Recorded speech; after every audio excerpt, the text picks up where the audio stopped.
Abdullah bin Alawi Al-Haddad, beliau itu memang secara zahir kan tidak ngelihat, tapi kan punya karya kitab itu banyak, karya kitab itu banyak, lampu, lampunya oke. Punya karya kitab itu banyak, nah, karya kitabnya itu kan ada banyak, bahkan beliau itu ketika nulis kitab itu kan beliau nulis langsung. Nah, beliau itu tuliskan secara langsung begitu. Beliau itu ngomong, bukan nulis, maaf ya. Beliau itu ngomong, nanti ada yang nulis. Dan nggak pernah misalkan pakai apa dia di dulu begitu nggak pernah sama sekali, pernah sama sekali. Akhirnya dikisahkan ada satu orang yang dia itu bingung. Masa sih Abdullah Haddad kan secara zahir kan nggak ngelihat. Masa bisa kok sampai eh, nulis kitab dan karyanya itu sangat banyak sekali. Kemudian setelah itu beliau Abdullah Haddad diragukan sama si orang ini. Orang ini meragukan Abdullah Haddad. Hasil, akhirnya orang ini ada terus mendatangi majelis Abdullah Haddad. Penasaran saya pengen datang majelis Abdullah Haddad. Apakah betul orang ini itu se sealim yang diomongkan sama orang-orang? Itu nggak orang yang sealim yang diomongkan sama orang-orang? Datang majelis Abdullah Haddad. Di sana Abdullah Haddad ngajar. Orang ini akhirnya ketika itu eh, ada lalat yang jatuh di kopinya. Ada lalat yang jatuh di kopinya. Kemudian begitu lihat lalat jatuh di kopinya, Abdullah Haddad ngajar. Ini orang nggak tahu. Ada udah yang tegur, Fulan ya Fulan. lalat jatuh di tempat kopi kamu. Ada lalat yang jatuh di tempat kopi kamu. Tolong biar diganti aja. Orang ini secara zahir bisa ngelihat, malah nggak tahu betul hadat, justru malah akhirnya tahu kalau kopinya itu kejatuhan lalat. Itulah betul hadat. Dakwahnya tersebar ada di mana-mana. Karangan kitabnya itu banyak, bahkan di Yaman itu pernah ada satu jadi gini ke momen jadi betul kok ada itu mengkaji tentang Habibul Haddad, pemikiran Habibul Haddad dan sebagainya. Di situ diceritakan, saya pernah lihat di rekaman di YouTube itu kurang lebih 10 tahun yang lalu, 10 tahun atau 11 tahun yang lalu ketika itu ada seseorang pendakwah kan kan banyak orang Eropa yang belajar di Hadramaut di Tarim itu kan sekarang banyak. Ada di sana itu satu orang yang menerjemahkan kitab Habibul Haddad. Mas saya ada berbeda riwayat ya, nggak satu di daerah Eropa, satu di daerah Eropa. Ada yang bilang itu kitab Risalatul Mu'awanah, ada yang bilang itu kitab Sabilul Ibtikar. Tapi kemudian besar itu Sabilul Ibtikar. Allah ada itu punya kitab Sabilul Ibtikar itu tentang renungan-renungan umur manusia. Renungan-renungan umur manusia. Ketika itu dicetak, diterjemahkan ke bahasa tempat itu, pada saat itu dicetak ada sekitar 4.000 atau 3.000 eksemplar. Dibagikan, didakwakan, diajarkan dari 4.000 yang dibagi itu, alhamdulillah yang masuk Islam 1.500 orang. Saudara itu masuk Islam. Karena lihat dari hadat yang tentang renungan-renungan umur manusia. Sudah bisa? Nah, dosa selesai. Dosa. Itu akhirnya tersebar kitab Habibul Haddad itu memang kata para ulama punya khususiyah tersendiri. Mengulama itu kan keahliannya kan macam-macam. Antara khususnya Habibul Haddad itu kalam-kalam beliau itu kalau disampaikan maka orang yang mendengarkan itu akan merasakan satu apa ya sensasi tersendiri lah, seakan-akan ada hatinya itu seperti ditarik untuk menjadi orang yang lebih baik lagi. Itu keistimewaan daripada kitabnya Habib Abdullah bin Alawi Haddad. Dan insya Allah bisa mendapatkan berkah beliau. Beliau komplit, syairnya luar biasa. Kemudian setelah itu karya-karya yang lainnya pun relatifnya juga luar biasa. Kitab-kitabnya pun juga luar biasa dan murid-muridnya pun juga tersebar ada di mana-mana. Itulah karya daripada Habib Abdullah bin Alawi Haddad. Ini cuma sekelumit, karena kalau kita ceritakan secara detail ya pasti panjang sekali. Itu mungkin. Monggo saja kalau ada yang mau ditanyakan. Iya, baik Habib, jazakallah khairan Habib atas ilmu yang disampaikan tentang beliau. Dan Bapak Ibu Majelis Sahabat Cinta yang dirahmati Allah, monggo jika ada pertanyaan. Nah, untuk mengawali Habib, pertanyaan mohon didetailkan lagi karya beliau yang ketika dibagikan itu banyak orang-orang yang masuk Islam Habib. Isinya tentang apa? Itu Sabilul Ibtikar. Sabilul Ibtikar itu renungan tentang umur perjalanan hidup manusia. Jadi manusia itu ngalami umur kan macam. Sebelum dilahirkan itu kan ada proses. Sebelum wujud, kemudian setelah itu ketika sudah dilahirkan, manusia itu di alam kubur sampai nanti surga ataupun neraka. Itu kitabnya. Coba itu ketika itu dibacakan atau hanya dibagikan Habib? Di nushaya, jadi nushaya dibagi, kemudian dibacakan sebagian, kayaknya begitu. Karena dari pembagian itu sampai ke masuk Islamnya itu tidak perlu waktu lama. Dan itu di penjara-penjara ketika itu. Muridnya yang satu ini orang ini dakwahnya memang di penjara-penjara. Itu 1.500 orang yang masuk Islam. Dan itu masyhur kisahnya. Sering disampaikan di mana-mana oleh para ulama. Sebelum Itikar itu renungan tentang umur manusia. Ada ini. Biasanya kadang-kadang itu kita Allah ada itu sering saya taruh di dekat sini. Cuma pas kebetulan tidak ada ini yang berkaitan dengan itu. Oh, baik Habib. Ada lagi? Monggo silakan yang bertanyakan. Ini saya bacakan pertanyaan yang di Zoom Habib. Assalamualaikum warahmatullahi wabarakatuh. Habibana Assalamualaikum. mau tanya, bagaimana caranya orang melawan perdebatan dengan manhaj salafi atau yang dikatakan Wahabi? Hmm. Ya? Jangan usah berdebat, buang-buang waktu nanti. Jangan jangan masuk ke arah perdebatan ya, buang-buang waktu. Anda dengan keyakinan yang Anda yakini, Anda punya dalil, dia dengan keyakinan yang diyakini dia punya dalil. Sebenarnya nggak usah perdebatan. Nah, jangan memulai perdebatan. Namun kadang-kadang mereka nanya, kamu kok gini, dalil kamu apa dan lain sebagainya ya. Baru saya tuh kalau memang Anda bisa, Anda jelaskan. Jadi niatnya jangan niat debat, niatnya itu diskusi nggak apa-apa. Kita diskusi nggak apa-apa. Kita berapa kali kita diskusi juga, diskusi juga. Bahkan kita pernah ngisi pengajian di kalangan orang-orang yang tidak sependapat sama saya. Saya sampaikan ilmu yang bisa diterima sama semuanya. Dan ketika tanya jawab, malah nanya yang semacam itu. Kadang pernah terjadi. Itu sama yang kita diskusi. Misalkan apa sih? Misalkan yang paling mereka tidak suka itu apa sih? Kan kalau dibilang kita berbuat bid'ah. Kita tanyakan bid'ah itu apa sebetulnya? Lalu dia jawab sesuatu yang tidak dilakukan sama Nabi. Ya kita jawab kalau gitu banyak nggak dilakukan sama Nabi yang kita lakukan. Bahkan seringkali para sahabat melakukan sesuatu yang nggak dilakukan sama Nabi. Banyak. Jadi gimana bid'ah itu? Sesuatu yang nggak dilakukan Nabi berarti semuanya pelaku bid'ah. Oh enggak. Ya pokoknya yang baru. Ya, semua yang baru lebih banyak lagi. Jadi bid'ah itu sesuatu yang dilarang sama Nabi. Sesuatu yang baru nggak dari zaman Nabi, tapi bertentangan dengan ajaran Nabi itu baru namanya bid'ah. Nah bid'ah itu lebih banyaknya tuh ke arah aliran sebetulnya. Ada pemahaman manusia menciptakan takdirnya sendiri, itu bid'ah. Ada pendapat misalkan aliran berkeyakinan semua agama masuk surga, itu bid'ah.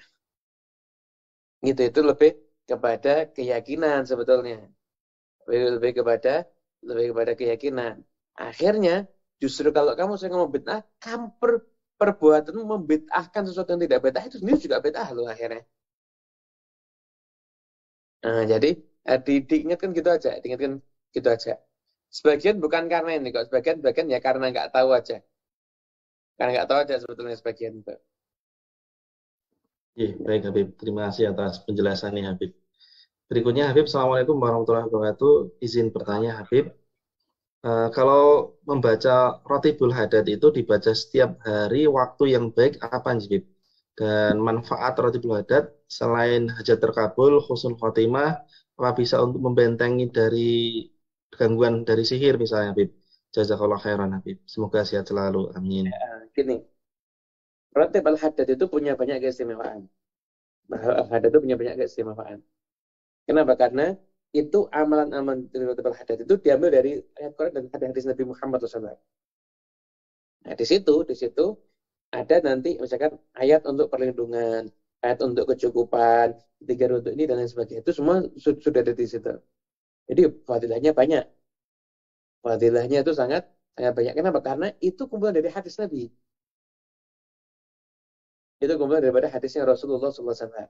Ada contohnya Ratu Hadis itu Bismillahirrahmanirrahim la yadurru ma'asmi syai'un ardi wala fis sami wa huwas sami'ul alim. Itu jadi setiap zikirnya itu punya khasiat sendiri-sendiri. Zikirnya itu punya khasiat sendiri dan sendiri. Setiap zikirnya ya punya khasiat tersendiri. Itu dari Ratib Al-Haddad. Itu. Dan itu kurang lebih ada berapa zikir? Ada sekian puluh zikir itu di Ratib Al-Haddad itu ada khasiatnya masing-masing. Nah, kalau kita terangkan khasiatnya baca, panjang nanti akhirnya. Itu diringkas sama ulama jadi satu kitab kok. Sama satu ulama itu jadi satu kitab. Itu zikirnya itu. Nah, namun susunan ratib itu di kumpulan ratib itu manfaatnya apa? Ya banyak sekali. Antaranya ini ratib akhirnya terbukti sukses membentengi daerah itu daripada perkembangan aliran yang nggak benar. Dan juga ulama mengatakan itu jawab untuk orang yang sering baca insya Allah bisa menjadi dalam keadaan husnul khatimah. Kenapa? Karena orang yang sering zikir akhirnya kan antamu tawalusanuka ratbun bidzikrillah. Dan tapi kan kalau kamu bingung syarat Islam ini yang banyak, ya kamu usahakan matimu dalam keadaan lisanmu zikir basah terhadap zikir kepada Allah Subhanahu wa taala. Gitu. Baik Habib, terima kasih atas penjelasannya. Berikutnya Habib, Assalamualaikum warahmatullahi wabarakatuh. Mohon izin bertanya. Saya ada teman yang bilang ketika membaca Rotib Al-Hadad pagi dan maghrib dengan bertujuan supaya usaha kita lancar. Apakah itu diperbolehkan Habib? Syukron. Semua jadi gini, semua amalan itu yang niatnya adalah untuk rezeki. Kalau diniatkan untuk rezeki itu hukumnya gimana? Boleh-boleh aja. Selama ketika kita baca niatnya kita minta sama Allah. Paham ya? Dengan baca itu niatnya kita minta sama Allah Ta'ala itu boleh. Yang tidak boleh itu gini, Anda baca waqiah niatnya untuk rezeki. Boleh. Dengan catatan ketika Anda baca waqiah niatnya adalah Anda memang meminta kepada Allah Subhanahu wa taala. Tidak ada masalah begitu. Baik Habib. Kalau itu boleh-boleh aja. Saya kira Semuanya. cukup jelas.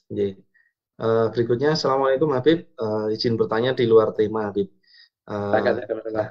saya seorang tante yang mempunyai dua keponakan laki-laki yang sudah balik. Pertanyaannya adalah, apakah kedua keponakan saya itu adalah mahram saya? Jazakallah khairan Habib.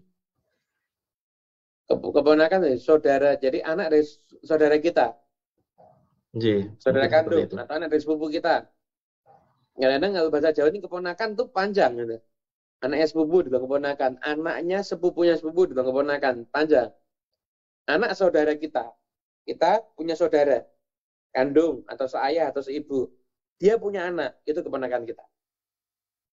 Mahram. Tapi anak yang sepupu kita, itu bukan mahram kita. Sepupunya aja bukan mahram kok. Ji. Gitu. Kalau anak dari saudara suami, gitu Habib, bagaimana? Bukan mahram. Bukan Ji. mahram. Bukan keponakan kita, keponakannya suami. Ji. Bukan mahram. Baik. Berikutnya Habib, ada satu pertanyaan lagi. Assalamualaikum warahmatullahi wabarakatuh.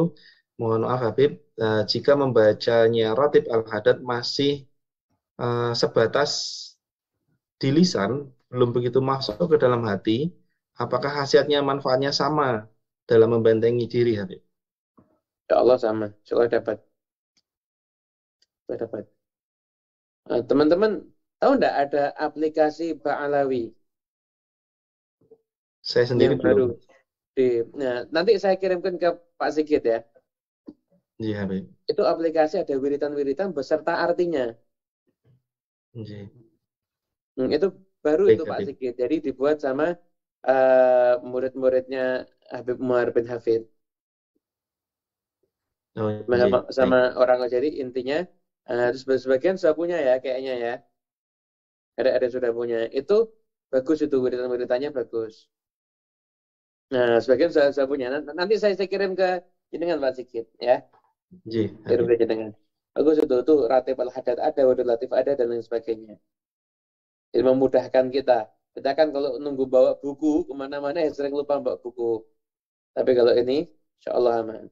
Ratib Al-Hadad dibaca sore boleh, baca pada maghrib boleh. Rata-rata ulama itu biasa baca antara maghrib dan isya atau pada isya begitu. Iya, baik. Satu pertanyaan lagi Habib, masih bisa? Bisa. Iya. Baik, ini dari Zoom. Assalamualaikum warahmatullahi wabarakatuh. Habib, izin bertanya, bila kita masih berusaha untuk menggunakan waktu antara maghrib dan isya untuk bermujahadah, tapi di tengah-tengah ada orang yang hendak bertamu, bagaimana Habib sebaiknya? Mohon penjelasannya. Matur nuwun, mohon maaf jika semoga Habib sehat walafiat. Amin. Kita tengah-tengah memberikan ada tamu. Gimana hukumnya? Nemui tamu yang lebih bagus. Kenapa? Karena wiritan bisa dikodok. Nemui tamu bisa dikodok. Ya jadi lebih baik nemui tamu. Lebih baik nemuin tamu daripada wiritannya. Oke, baik. Nah, wiritan itu bisa dikodok. Jadi kalau kita sudah misalkan, saya rutin setiap pada maghrib baca roti hadad. Lupa ambil besok. Besok paginya baca enggak apa-apa. Ulama ngajuin sebaiknya dikodok. Biar kita nggak malas nanti. Kalau kita setiap wiritan lupa, nggak kita kodok, akhirnya lupa terus nanti.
hari ini dengan membaca hamdalah dan doa kafaratul majlis.